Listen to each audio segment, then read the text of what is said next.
আগামীকালের দৈনিক রাশিফল নিয়ে বিস্তারিত আলোচনা করব ১২টি রাশির ভালো এবং মন্দ নিয়ে।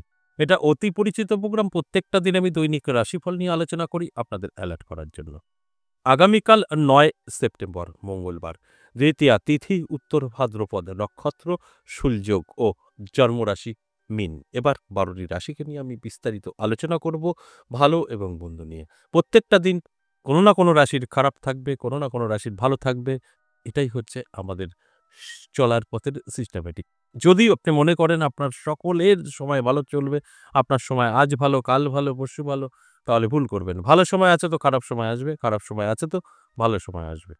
তাই প্রত্যেকের কিন্তু এক হতে পারে না যে সবার ভালো বা আবার সবার খারাপ, তা কিন্তু নয়। তাই কোন রাশির ভালো সময়, কোন রাশির খারাপ সময় এটা জানানোর কাজটাই আমি করি। আর প্রত্যেকটা দিন আপনাদের অ্যালার্ট করার চেষ্টা করি। আপনি যদি জানতে পারেন আপনার সময়টা ভীষণভাবে খারাপ, আপনি কিন্তু সেই খারাপ সময়টাকে আটকাতে পারবেন। অর্থাৎ আপনি অ্যালার্ট থাকলেই সেই খারাপটা আপনার সঙ্গে ঘটবে না। আর আপনি যদি জানতে পারেন আপনার সময়টা ভালো, তাহলে কিন্তু খুব দ্রুত গতিতে আপনার জীবনে অ্যাপ্লাই করে ভাগ্যটাকে বদলে ফেলতে পারবেন। কারণ ভালো সময় তো আপনার আসবেই, সেটাকে তো গ্রহণ করতে হবে। আর সেটা কিন্তু আপনি জানলেই পারবেন, না জানলে কিন্তু সেটা সম্ভব নয়। তাই আমি প্রত্যেকটা দিন এই আলোচনার মাধ্যমে আপনাদের অ্যালার্ট করার চেষ্টা করি। অবশ্যই আলোচনা করব, আলোচনা থাকবে। তার আগে আমার সাথে কিভাবে যোগাযোগ করবেন সেই বিষয়টা একটু বলে দিই। নমস্কার, জয় মা কামাখ্যা, জয় মা তারা। যারা ভীষণভাবে সমস্যায় আছেন এবং অনেক দূরে আছেন, অনলাইন কাজ করাতে চাইছেন, তাদের ক্ষেত্রে বলব অবশ্যই এখন অনলাইন চালু আছে।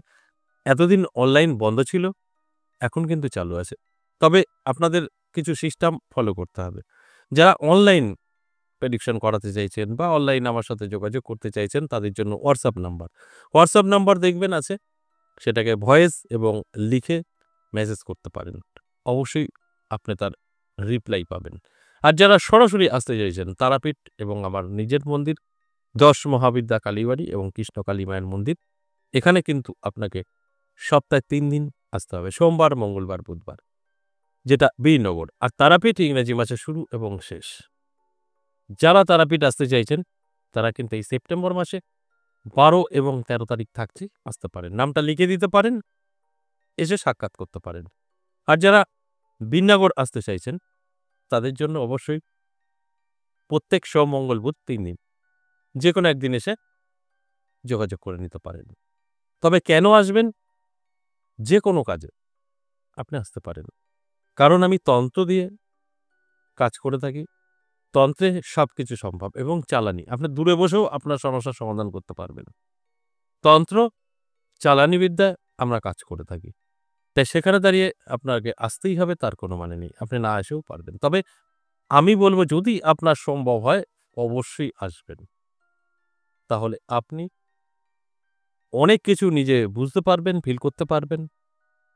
আর দূরে থেকে বসে যদি আমার সাথে সাক্ষাৎ করেন বা আপনার কোনো ক্রিয়া করান, সেক্ষেত্রে কিন্তু অবশ্যই আপনার মনের দিক থেকে একটু দুর্বল হতে পারে যে আমি দূরে বসে আছি, কি হবে? বাস এটাই। কাজ কিন্তু দূর বা কাছে চালানিতেই কিন্তু আমাদের হয়ে থাকে। যদি আপনার মনে হয় যে আপনি ভীষণভাবে খারাপ অবস্থার মধ্যে আছেন, বাস্তু খারাপ, আপনার সন্তান বা আপনার স্বামী নেশাগ্রস্ত হয়ে পড়েছে, বা আপনি কোথাও পরকীয়ায় লিপ্ত হয়ে গেছেন, বা আপনাকে কেউ ঠকিয়েছে, কি করে তাকে বশীকরণ করবেন, যেকোনো বিষয়, আপনার পরিস্থিতি ভীষণভাবে খারাপ, ঋণ করে ফেলেছেন, ধার করে ফেলেছেন, যেকোনো এ থেকে জেড যেকোনো সমস্যায় যোগাযোগ করতে পারেন। এবার আমি আলোচনা করব যে বিষয় নিয়ে আজকের আলোচনা, দৈনিক রাশিফল মেষ থেকে মীন, ১২টি রাশির সম্পর্কে কিন্তু বলব রাশি ধরে। একটা রাশি ধরে বলব কোন রাশির ভালো সময়, কোন রাশির খারাপ সময়। সেইভাবে যদি আপনারা অ্যালার্ট হয়ে চলতে পারেন, আপনার ভালো বলি বা খারাপ সবই কিন্তু আপনি ভালো করে নিতে পারবেন। মেষ রাশির জাতক-জাতিকাদের আমি বলব যথেষ্ট ভালো সময় থাকবে। আপনার জীবনের পরিবর্তন ঘটবে। কোনো জায়গা থেকে হঠাৎ সম্পত্তি বৃদ্ধি পেতে পারে। তাই অ্যালার্ট থাকাটা অবশ্যই জরুরি। আমার কাজ আপনাদেরকে অ্যালার্ট করা। এরপর বিশ্বরাশির জাতক-জাতিকাদেরও কিন্তু যথেষ্ট শুভ সময় থাকবে। নানা দিক থেকে কিন্তু সুযোগ আসবে, যোগাযোগ তৈরি হবে।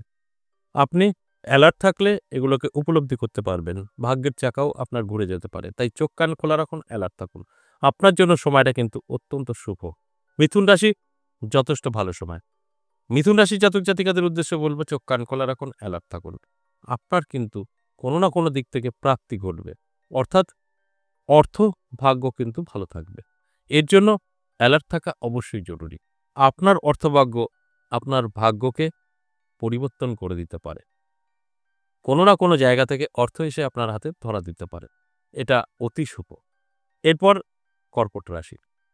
কর্কট রাশির জাতক জাতিকাদের অনেক সাবধানে থাকতে হবে। হঠাৎ করেই কিন্তু আপনার বদনাম, সমালোচনা হতে পারে এবং আপনার সম্পর্ক নষ্ট হতে পারে। এই দিকটা অবশ্যই মাথায় রেখে চলবেন। যদি আপনি এই দিকগুলো সঠিকভাবে কন্ট্রোল করে চলতে পারেন, সেক্ষেত্রে কিন্তু আপনার অবশ্যই কোনো না কোনো দিক থেকে পরিবর্তন ঘটবেই ঘটবে। কারণ আপনার যখন নিজেকে কন্ট্রোল করতে পারবেন, তখন কিন্তু আপনার যে খারাপটা বলছি, সেটা আপনার সঙ্গে আর ঘটবে না। তাহলে অবশ্যই অটোমেটিকলি ভালো রেজাল্ট আপনি পেতে পারেন। এরপর সিংহ রাশি। সিংহ রাশির জাতক জাতিকাদেরও কিন্তু অনেকটাই সতর্ক থাকতে হবে। যারা ব্যবসা করছেন, ব্যবসা মন্দা যেতে পারে, পয়সা, অর্থ অনর্থ নষ্ট হতে পারে। তাই অ্যালার্ট থাকুন, চোখ কান খোলা রাখুন, চেষ্টা করুন, পরিশ্রম করুন নিজেকে ডেভেলপ করার। তা না হলে আমি যে কথাগুলো বলছি এগুলো কিন্তু আপনার সঙ্গে ঘটবে। সমস্ত দিক থেকে কিন্তু আপনি বাধাপ্রাপ্ত হবেন। খুব সহজেই সবকিছু যে পেয়ে যাবেন এরকমটা কিন্তু নয়। তাই অ্যালার্ট থাকুন। এরপর কন্যা রাশি। কন্যা রাশির জাতক জাতিকাদেরও কিন্তু আমি বলব আপনার স্বাস্থ্য আপনার সাথ নাও দিতে পারে। তাই স্বাস্থ্যের যত্ন নিন। শরীর আপনার কিন্তু নাও ভালো থাকতে পারে। তাই শরীরের যদি যত্ন নিতে পারেন অনেকটা ভালো থাকবেন। তা না হলে স্বাস্থ্য এবং অর্থ দুটোই আপনার থেকে দূরে চলে যেতে পারে। আর আমার আলোচনা মানেই আপনাদের অ্যালার্ট করা। তাই অ্যালার্ট থাকুন, চোখ কান খোলা রাখুন। তুলা রাশির জন্য যথেষ্ট শুভ। আর্থিক দিক থেকে উন্নতি, আপনার বেকারত্ব দূর, যেকোনোভাবেই হোক না কেন অর্থ প্রাপ্তি এগুলো কিন্তু ঘটবে। এর জন্য অ্যালার্ট থাকতে হবে, চোখ কান খোলা রাখতে হবে। তবেই কিন্তু আমার কথাগুলো আপনি মিলিয়ে নিতে পারবেন। তাছাড়া আপনি কিন্তু সবকিছু মিলিয়ে নিতে পারবেন না। অর্থাৎ আপনি যদি জানতে পারেন সেইভাবে অ্যালার্ট থাকতে পারেন, সেখান থেকে আমাদের 100% বেনিফিট আমরা পেতে পারি। এরপর বৃশ্চিক রাশি। বৃশ্চিক রাশির জাতক জাতিকাদেরও কিন্তু যথেষ্ট শুভ সময় থাকবে। নানা দিক থেকে সুযোগ আসবে। আটকে থাকা কাজ ক্লিয়ার হবে। স্বাস্থ্য ভালো থাকবে। মান যশ খ্যাতি বৃদ্ধি পাবে। এই সবকটাই কিন্তু পজিটিভ। আর এই পজিটিভ দিকগুলো কিন্তু আপনার ভাগ্য বদলে দিতে পারে। কারণ আপনার পজিটিভিটি আপনার জীবনের পরিবর্তন আনবে, এটাই স্বাভাবিক। তাই আমার কাজ হচ্ছে আপনাদেরকে অ্যালার্ট করা। সম্পূর্ণভাবে এই ভালো সময়টা কাজে লাগানোর দায়িত্ব আপনাদের। এরপর ধনুরাশি। ধনুরাশির জাতক জাতিকাদের কিন্তু যথেষ্ট শুভ সময় থাকবে। নানা দিক থেকে কিন্তু প্রাপ্তি করতে পারে। অবশ্যই সেটা অর্থ হতে পারে। তাই অ্যালার্ট থাকার অনুরোধ রইল। আমি বলব অ্যালার্ট থাকুন, চোখ কান খোলা রাখুন। আমি যে কথাগুলো বলছি মিলিয়ে নিতে পারবেন। নানাভাবে আপনার জীবনে সুযোগ সুবিধা আসবে। যে সুযোগ সুবিধা আপনার ভাগ্যকে বদলাতে পারে। তাই অ্যালার্ট থাকুন, চোখ কান খোলা রাখুন। আপনার জন্য দিনটি যথেষ্ট শুভ। কোনো না কোনো দিক থেকে কিন্তু অর্থপ্রাপ্তি ঘটবেই ঘটবে। মকর রাশির জাতক জাতিকাদের যথেষ্ট শুভ সময় থাকছে। নানা দিক থেকে কিন্তু সুযোগ সুবিধা আসবে। আপনি যেটা চাইবেন সেটাই করতে পারবেন। সর্বকাজে সফলতা যদি আমি এক কথায় বলি। তাই অ্যালার্ট থাকুন, চোখ কান খোলা রাখুন। আমার কথাগুলো কিন্তু আপনি সম্পূর্ণভাবে মিলিয়ে নিতে পারবেন যদি আপনার মকর রাশি হয়ে থাকে। আমার কাজটাই হচ্ছে আপনাদেরকে অ্যালার্ট করা যে আপনার এই হতে পারে, ওই হতে পারে। অ্যালার্ট থাকলে আপনি কিন্তু সেগুলো আপনার জীবনে এপ্লাই করতে পারবেন। এরপর কুম্ভ রাশি। কুম্ভ রাশির জাতক জাতিকাদেরও কিন্তু যথেষ্ট শুভ সময় থাকবে। নানাভাবে জীবনে সুযোগ আসবে। আটকে থাকা কাজ ক্লিয়ার হবে। হঠাৎ স্বপ্ন পূরণ হতে পারে। আপনার যদি কোনো স্বপ্ন থেকে থাকে চেষ্টা করলেই পূরণ হতে পারে। তবে চেষ্টা কিন্তু আপনাকে করতে হবে। চেষ্টা করবেন তবে কিন্তু স্বপ্ন পূরণ হবে। চেষ্টা না করলে সম্ভব নয়। তাই আমার কাজ হচ্ছে আপনাদেরকে অ্যালার্ট করা। আর আপনাদের কাজ অবশ্যই অ্যালার্ট হয়ে আপনার জীবনে এপ্লাই করে সঠিকভাবে পৌঁছে যাওয়া। সর্বশেষ যে রাশির কথা বলব সেটা মীন রাশি। মীন রাশির জাতক জাতিকাদেরও আমি কিন্তু একটা কথাই বলব যে আপনার জন্যও কিন্তু আগামীকাল দিনটি শুভ নয়। কোন দিক থেকে? অবশ্যই স্বাস্থ্য এবং অর্থ আপনার থেকে কিন্তু দূরে পালাবে। তাই শরীরের যত্ন নিতে হবে, রিচ খাবার থেকে দূরে থাকতে হবে। আর অর্থ অবশ্যই হিসাব করে চলতে হবে। এই দুটো দিক আপনার জন্য কিন্তু শুভ নয়। এছাড়া সমস্ত দিকটাই কিন্তু সব ঠিকঠাক আছে। এই আলোচনাগুলো শুনে যদি আপনি ভালোভাবে চলতে পারেন, এপ্লাই করতে পারেন, সেখান থেকে কিন্তু বেনিফিট আপনার 100% থাকছে। আজ এ পর্যন্তই, আবারও আসবো নেক্সট ভিডিও নিয়ে। ততক্ষণ ভালো থাকুন। নমস্কার।